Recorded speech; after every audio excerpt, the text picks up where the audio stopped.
Բարև ձեզ սիրելի փոքրիկներ։ Ողջույն սիրելի երեխաներ։ Հեքիաթի սենյակից ձեզ են ողջունում Արևիկը եւ Լիլիթը։ Ինչպես միշտ սիրելի փոքրիկներ, այս գեղեցիկ ստուդիոից, Դանիելյան արտ ստուդիոից մենք ձեզ ողջույն ենք ասում։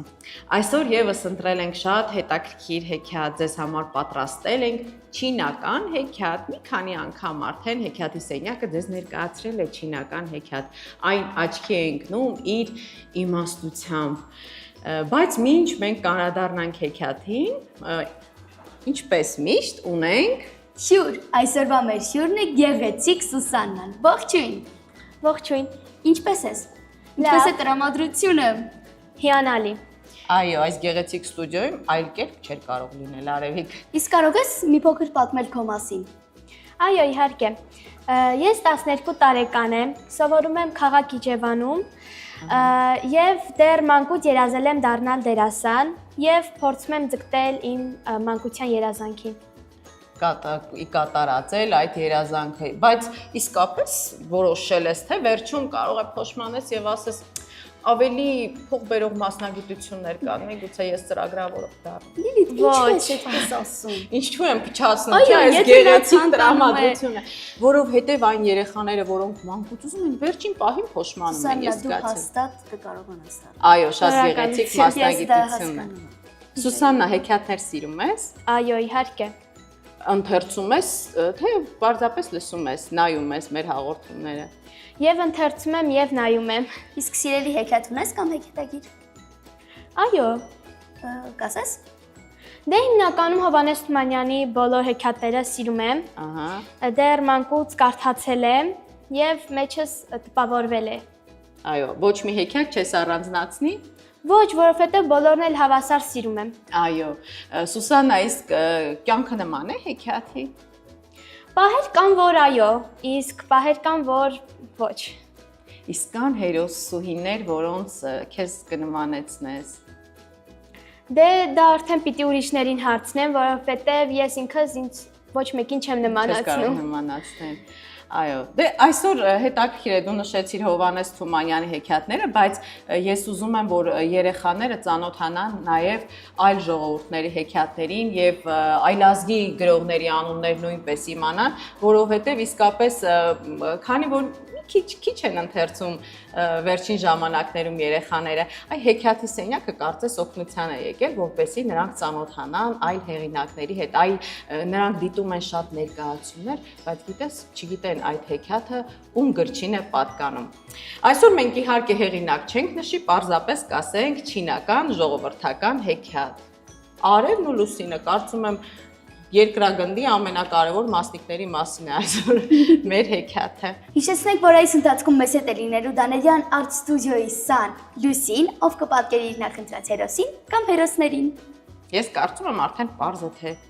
որ հերոսին կամ հերոսներին նա պետք է պատկերի Արևիկ։ Բայց միջ կընթերցենք, հիշեցնենք նաև եւ մեր շնորհակալությունը հայտնենք Պանացեա ընկերությանը, որը աջակցում է հեքիաթի սենյակին եւ իհարկե շատ շնորհակալ ենք Voldeco եւ Futuris Architects ընկերություններին։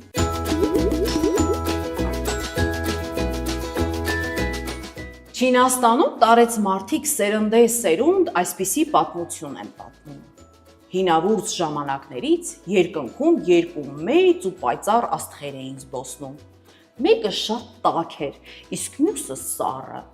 եւ նրանք երբեք իրարից չէին հեռանում։ Իսկ երկրում գյուղերից մեկում մի աղջիկ էր ապրում, Թայան անունով։ Թայան չիներեն նշանակում է արև։ Թայանը շատ բարետես էր ու խելացի, եւ շրջակայքում բոլորը նրան սիրում էին։ Թայանը մի պատանու էր սիրում, Յուելյան անունով։ Յուելյան չիներեն նշանակում է լուսին։ Պատանին հարևան գյուղում էր ապրում։ Նա հաճախ էր գալիս աղջկատուն, օգնում էր տան գործերում,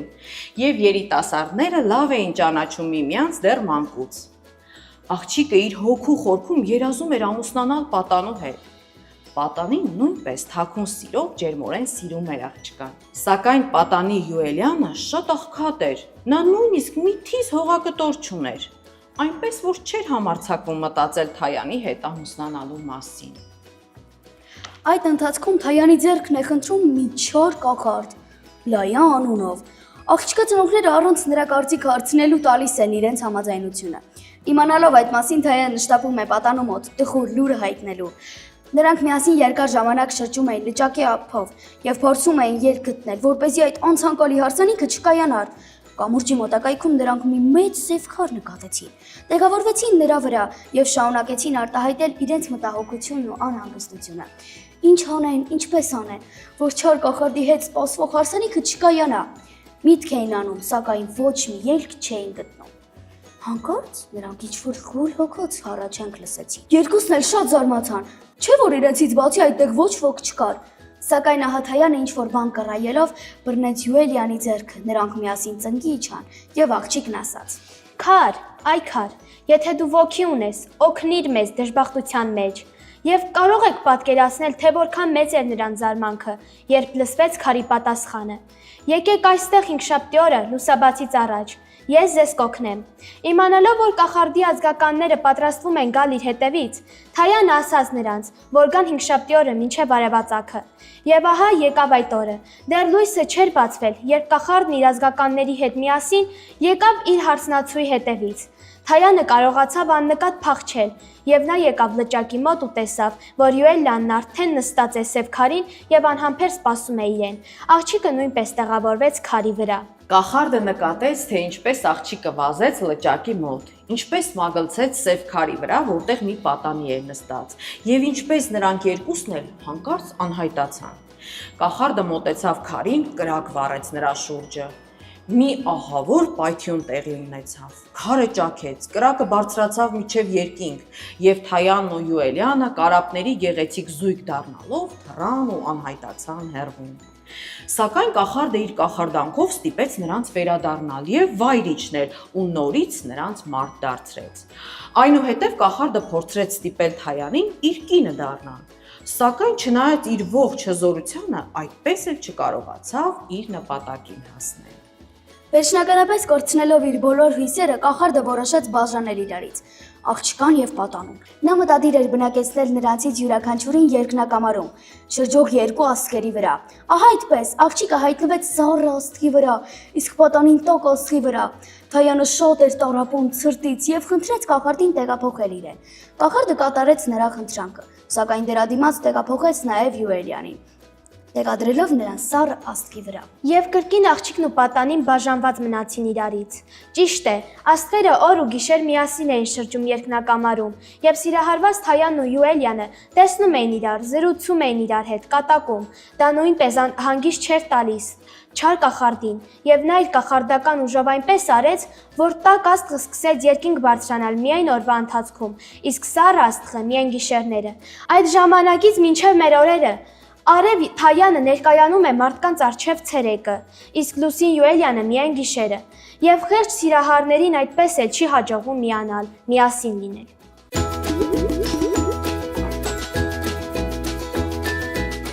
Սուսաննա, գեղեցիկ հեքիաթ էր։ Այո, շատ։ Շատ եթերային էր, չէ՞։ Այո, իհարկե։ Ինչ որ պահ կա, որ կառանձնացնես քեզ դուր եկավ։ Իրականում ինձ բոլոր մասերն է դուր եկավ, ամեն մասն էլ իր յուրահատկությունն ունի։ Կարծես մեր բնությունն էր, չէ՞, պարզապես նկարագրվում, թե ով որը ինչ դեր է կատարում, Լուսինը ինչ դեր է կատարում, Արևն ինչ դեր, նրանք երբեմն իրականում հանդիպում են, չէ՞, մենք գիտենք, եւ գիտեք ինչն էր հետաքրքիր։ Այստեղ աղջկա եւ տղայի անունը Արև, Լուսին ինչպես մեզ մոտ ընդունված է, չէ՞, որպեսզի այդպիսի անուններ ընդունված է ունենք Արև եւ Լուսին։ Բառ օրինակ Արևը մեր կողքին է հիմա։ Ես միշտ մտածել եմ, որ մենակ հայերն են դնում Արև եւ Լուսին, երբեք չեմ մտածել, որ այլ ազգերներ են դնում, բայց փաստորեն այդպես է։ Շատ գեղեցիկ հեքիաթ էր, չինական հեքիաթները մենք բազմիցս ներկայացրել ենք եւ իրոք շատ աչքի են ընկնում իրենց գեղեցկությամբ եւ իմաստությամբ։ Իսկ ինչ կավելացնես, կասես կդիմես փոքրիկներին հեքիաթի սենյակից։ Ես կդիմեմ, որպեսզի բոլորը շատ գրքեր կարդան, քանի որ գրքերը զարգացնում են մարդու մտածելակերպը եւ բառապաշարը։ Ես նույնպես կարդում եմ գրքեր, եւ այլազգի եւ հայերեն եւ իրականում ես զգացել եմ, որ իմ բառապաշարն ավելի է զարգացել եւ բառապաշարի եւ մտածելակերպը։ Այո, իհարկե։ Արևիկից դու հարցեր ունես։ Հարցեր չունեմ, ոչ։ Հարցեր չունեք։ Երկուստ էլ երևի թե նույն մտածելակերպ ունեք այս տարիքում եւ իրար հարցեր չունեք։ Դե ինչ, հիմա չմոռանանք, որ այս ընթացքում մեզ համար նկարում էր Լյուսին։ Լյուսին։ Իսկ հիմա տեսնենք, թե որ հերոսին է պատկերել Լյուսին։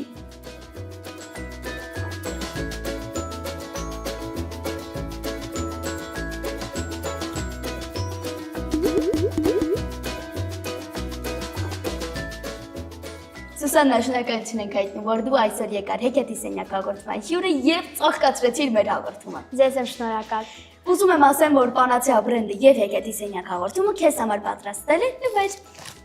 Շնորհակալություն։ Շատ կացված եմ իրականում։ Մենք էլ չենք մոռանում շնորհակալություն հայտնել Պանացեա ընկերությանը մեր հաղորդմանը աջակցելու համար, ինչպես նաև շնորհակալություն ենք հայտնում Voldeco եւ Futuris Architects ընկերություններին։ Իհարկե մենք մոռացանք ասենք, որ նվեր ունենք նաև Լյուսիի համար։ Իսկ հիմա եկեք բոլորս միասին ցտեսություն մաղթենք երեխաներին։